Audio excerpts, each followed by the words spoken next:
నమస్తే మిత్రులారా, నేను మీ Prabhakar Venavanka. Welcome to PV news.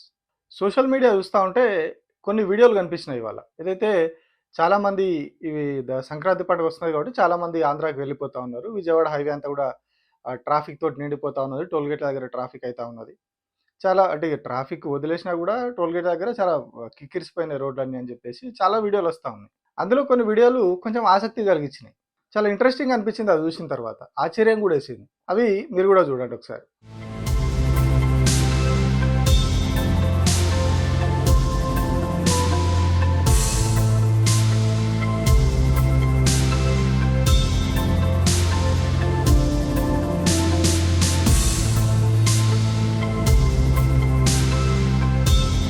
SP Suryapet here. All the best.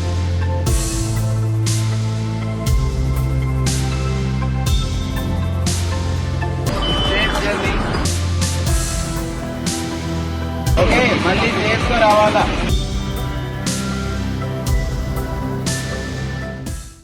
ఇట్లా సంక్రాంతికి ఇంటికి పోయే వాళ్ళకి పోలీసులు ఫ్లవర్స్ ఇచ్చి హ్యాపీ జర్నీ అని చెప్పి జాగ్రత్తగా వెళ్ళండి, జాగ్రత్తగా తిరిగి రండి, పండుగను ఎంజాయ్ చేయండి అని చెప్పి ఎంత పద్ధతిగా శుభాకాంక్షలు చెప్తున్నారు. ఇవే కాదు, డ్రోన్లతోటి నిఘా రోడ్ల మీద ట్రాఫిక్ కంజెషన్ కాకుండా ఇక్కడ డ్రోన్లను పెట్టి మరీ గస్తీ కాస్తా ఉన్నారు విజయవాడ హైవే మీద. ఒకదికేమో ఇట్లా పోలీసులు, ఇందాక పోలీస్ అయినా మీరు చూసింది ఏదో చిన్న చిత్త పోలీస్ కాదు, ఆయన ఎస్పీ, జిల్లా ఎస్పీ స్వయంగా ఆయననే వెళ్ళి ప్రయాణికులకు ఫ్లవర్స్ ఇచ్చి మరి హ్యాపీ జర్నీ అని చెప్తా ఉన్నాడు. సో దాన్ని తప్పకూడదలేం మనం. అట్లా ఇవ్వడం, ఇవ్వద్దు, చేయొద్దు, వాళ్ళు పోవద్దా అంటే 100% వాళ్ళు కూడా మన సోదరులే, అంత వాళ్ళు కూడా మన మిత్రులే. ఆంధ్రాకి వెళ్ళినా ఇక్కడున్నా అంత మన మనుషులం, అంత ఒకటే, దానికి ఇబ్బంది లేదు. వాళ్ళకి అట్లా ఇవ్వడం వల్ల ఏదో అవుతుంది ఏదో అది కాదు. ప్రతి సంక్రాంతికి వెళ్తారు, వస్తారు, రెగ్యులర్గా జరుగుతుంది అంతా. వాళ్ళు ఇక్కడ జీవనోపాధి కోసం ఇక్కడికి వచ్చిర్రు, ఉంటున్నారు. పండుగ కాబట్టి వాళ్ళకి కీలకమైన పండుగ కాబట్టి అక్కడికి వెళ్తారు, వస్తారు, ఇంతవరకు ఓకే. కానీ మనం ఇలా చర్చించుకోవాల్సింది ఏంటి అంటే ప్రభుత్వం యొక్క వ్యవహార శైలి ఎట్లా ఉన్నది, ప్రభుత్వం ఏ రకంగా వ్యవహరిస్తూ ఉన్నది, ఎట్లాంటి ట్రీట్మెంట్ ఇస్తూ ఉంది అనేది ఇక్కడ మనం చర్చించుకోవాలి. ఏందా ట్రీట్మెంట్ అంటే తెలంగాణ వాళ్ళని ఎట్లా చూస్తూ ఉన్నది, ఆంధ్ర వాళ్ళని ఎట్లా చూస్తూ ఉన్నది. మనం ప్రజలుగా కలిసిపోయే ఉంటున్నాం. వాళ్ళు మనకు ఆంధ్రాలో మనకు ఫ్రెండ్స్ ఉంటారు, ఆంధ్ర వాళ్ళకి ఇక్కడ ఫ్రెండ్స్ ఉంటారు, అంతా ఫ్యామిలీ మెంబర్స్ లాగా ఉంటాం. ఇక్కడ వాళ్ళు అక్కడ పెళ్ళిళ్ళు చేసుకుంటారు, అంతా బాగానే ఉంటున్నాం మనం. కానీ ప్రభుత్వం ట్రీట్మెంట్ ఎట్లా చేస్తూ ఉన్నది, ప్రభుత్వం తెలంగాణ వాళ్ళతో ఎట్లా వ్యవహరిస్తూ ఉన్నది, తెలంగాణ పండుగలకు ఎట్లా వ్యవహరిస్తూ ఉన్నది, ఆంధ్ర వాళ్ళకు ఎట్లా విఐపి ట్రీట్మెంట్ ఇస్తూ ఉన్నది, వాళ్ళ పండుగలప్పుడు ఎట్లా ప్రత్యేకమైనటువంటి ఏర్పాట్లు చేస్తూ ఉంది అనేది ఇప్పుడు మనం డిస్కస్ చేసుకోవాలి. దాని మీద మాట్లాడుకోవాలి మనం. అండ్ ఇందాక చెప్పినాక మీకు 2 ఇష్యూలు, డ్రోన్లతో నిఘా ఒకటి, ఎస్పీ స్వయంగా ఫ్లవర్స్ ఇచ్చి హ్యాపీ జర్నీ అని చెప్పడం ఒకటి. ఈ 2 ఇష్యూలే కాదు, ఈసారి సంక్రాంతికి తెలంగాణ ప్రభుత్వం కంప్లీట్గా ఒక యుద్ధం, దానికి ఎట్లా సన్నద్ధం అవుతారో అట్లా సన్నద్ధమైంది. యుద్ధ ప్రాతిపదికన అంటారు కదా, అట్లా ఒక కీలకమైనటువంటి ఒక సంఘటన లాగా చాలా అద్భుతమైనటువంటి ఏర్పాట్లు చేస్తూ ఉన్నది. స్వయంగా R&B మినిస్టర్ ఎప్పుడు బయట పెద్ద కనిపించాడు, ఆయన పెద్దగా ఏం చేస్తాడో ఏమో, ఆయనే ఫుల్గా యాక్టివ్ అయ్యిండు. ఆయనకు ఉన్నటువంటి సినిమాటోగ్రఫీ శాఖను మొత్తం వదిలేసిండు. ఈ R&B శాఖను కూడా అప్పుడప్పుడు తప్ప ఎప్పుడు పట్టించుకోవడానికి విమర్శలు ఉన్నాయి. కానీ సంక్రాంతి పండుగ అనగానే ఆయన కూడా ఫుల్ యాక్టివ్ చేసారు. ఆయన స్వయంగా రివ్యూలు చేస్తారు. మన R&B మినిస్టరు కేంద్రానికి లేఖ రాస్తాడు, టోల్ ఛార్జీలు ఎత్తేయాలి, టోల్ ఫ్రీ చేసేయాలి విజయవాడ హైవే మీద అని చెప్పి కేంద్ర ప్రభుత్వానికి లెటర్ రాస్తాడు. మీరు వాళ్ళకి ఫ్రీ చేసేయాలి, టోలు వదిలేసేయాలి, ఇబ్బంది కాకుండా ఉండాలి అని చెప్పేసి లెటర్ రాస్తాడు.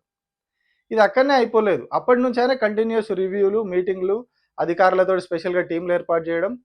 నిన్న స్వయంగా ఒక సపరేట్గా ఒక ప్రెస్ మీట్ పెట్టి మరీ కూడా చెప్పిండు ఏమేమి యాక్షన్ ప్లాన్లు చేసిర్రు, ఎట్లా డ్రోన్లు పెట్టిర్రు, ఎట్లా అధికారులను ఎక్కడికక్కడ డిప్లాయ్ చేసిర్రు, మన సరిహద్దు దాటే వరకు ఎట్లా వాళ్ళకి ప్రయాణం సుగమంగా సాగేలాగా, ప్రయాణం ఎట్లాంటి ఇబ్బందులు లేకుండా, ట్రాఫిక్ జాములు లేకుండా సాగేలాగా ఏర్పాట్లు చేసిర్రు అనేది నిన్న కూడా ప్రెస్ మీట్ పెట్టి చెప్పిండు ఆయన.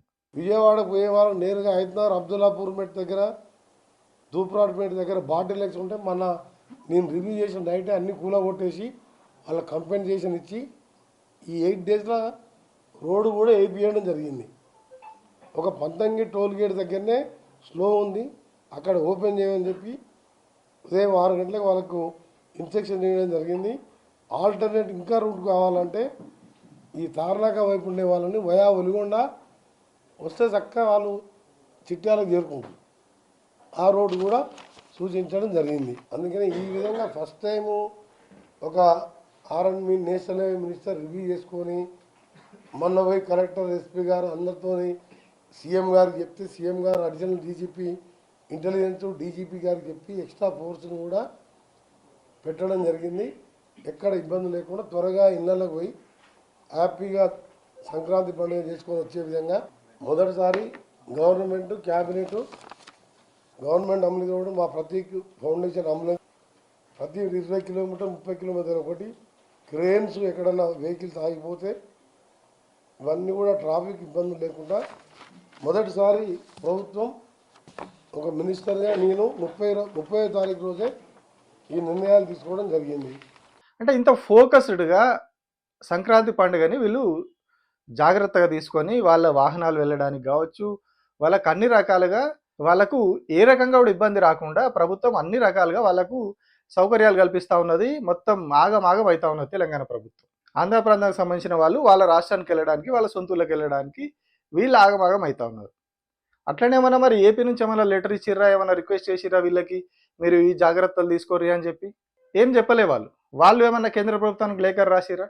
తెలంగాణ నుంచి, హైదరాబాద్ నుంచి చాలామంది ఇప్పుడు ఇటు విజయవాడకు కావచ్చు, ఇటు మిగతా ప్రాంతాలన్నిటికి వస్తారు, ఆంధ్ర ప్రాంతానికి వస్తారు.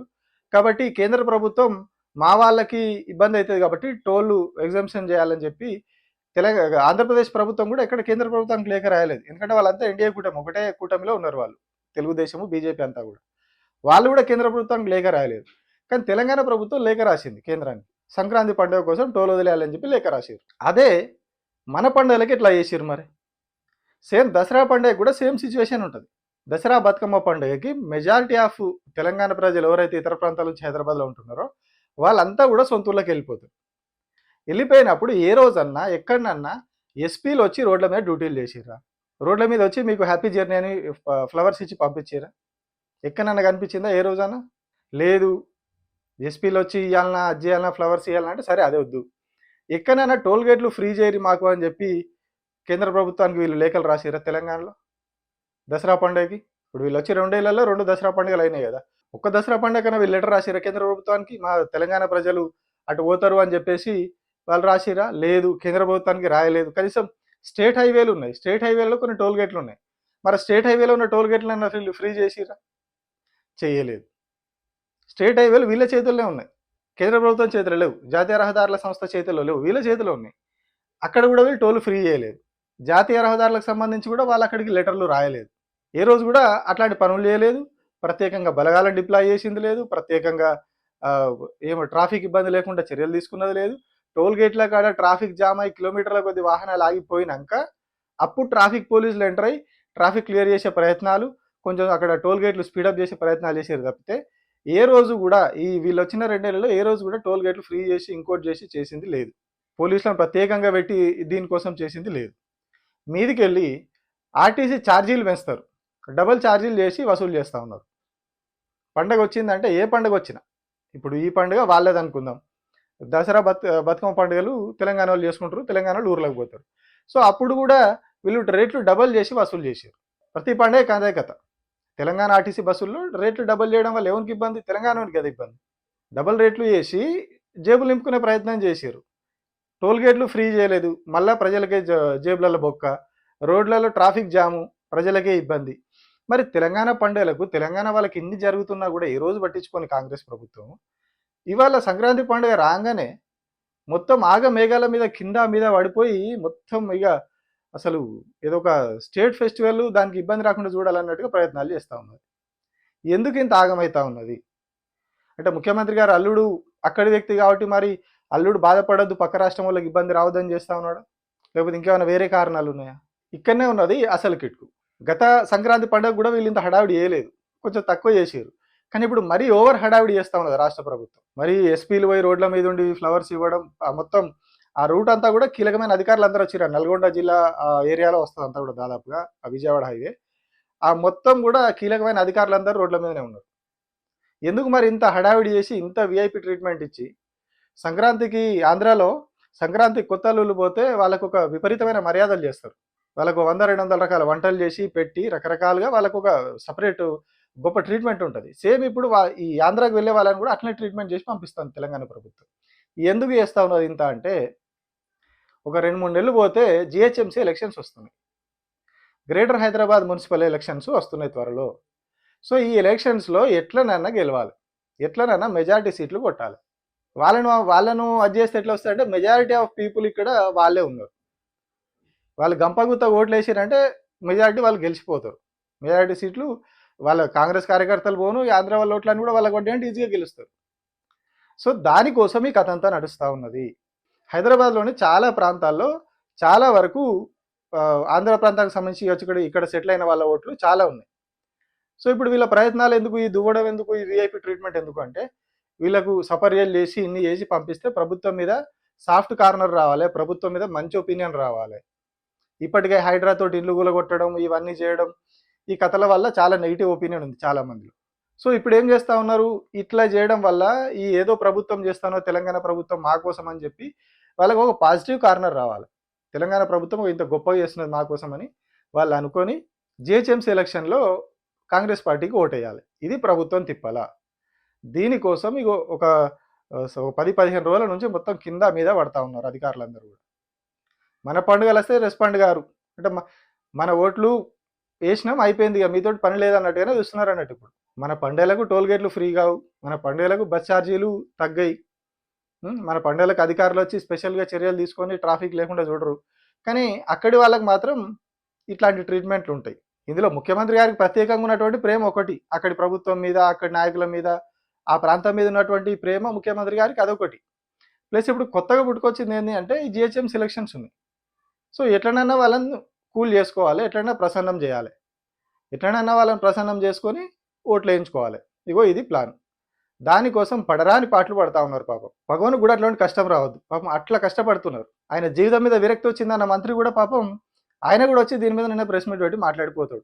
అంత సమస్యల్లో కూడా ఈ ఇష్యూ మీద మాట్లాడతాడు ఫస్ట్ ఆయన. అంటే ప్రభుత్వం ఎంత అదిగా ఉన్న చూడరు దాని మీద. జిహెచ్ఎంసీలో దెబ్బ పడితే చాలా బ్యాడ్ నేమ్ వస్తుంది. దాదాపు అధికారంలో ఉన్న పార్టీ ఎప్పుడు కానీ ఇక్కడ జిహెచ్ఎంసీలో గెలుచుకుంటూ వస్తుంది. కానీ ఇప్పుడు ఈ హైడ్రా ఇవన్నీ మూసి కూల్చివేతలు వీటి వల్ల ప్రభుత్వం మీద చాలా నెగిటివిటీ ఉంది. సో వాటన్నిటి నుంచి ఓవర్కమ్ అయ్యి ఓట్లలో గెలవాలంటే ఏం చేయాలి, ఇట్లాంటి కార్యక్రమాలు అన్నీ చేయాలి, వాళ్ళని ప్రసన్నం చేసుకోవాలి. అప్పుడు ఏమైనా 4 ఓట్లు పడతాయి అనేది వాళ్ళ ప్లాన్. వాళ్ళకు ఇక చెప్పిన కొత్త అల్లుడు లెక్క వాళ్ళకి ట్రీట్మెంట్ చేస్తూ ఉన్నారు. వాళ్ళకి అవసరం ఉంటే ఈ స్థాయిలో అది చేస్తారు, వాళ్ళకి అవసరం లేకుంటే పక్కన పడేస్తారు. ఇది ప్రభుత్వ వ్యవహార శైలి. Thank you.